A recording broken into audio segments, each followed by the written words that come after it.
nation in the world could have done that, and they actually admit that. There's no other nation could have done what we did a week ago.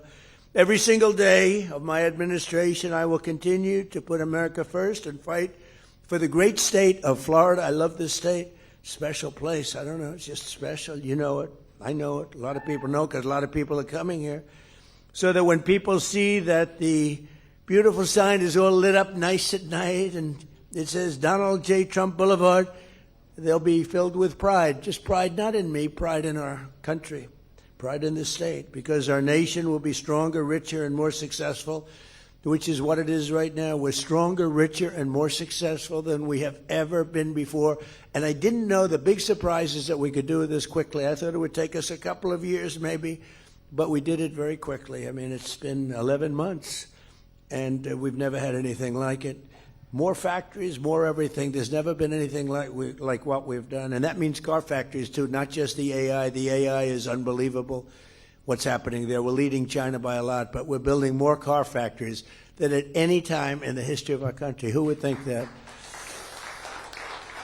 And that's largely because of tariffs. They don't want to pay the tariff. It's a pretty simple formula, you know. China became powerful because of that. They don't want to pay the tariff, but it only works really here. It works best here, what a lot of people don't understand. It doesn't work in most countries, but here it works great. So because of that, we have more things happening than we've ever had, and I think you're going to see an explosion. You already see it, in all fairness, but this next year could be just an explosion of success. So once again, I want to express my gratitude to every official who contributed to this great honor, in particular Meg, who's an incredible...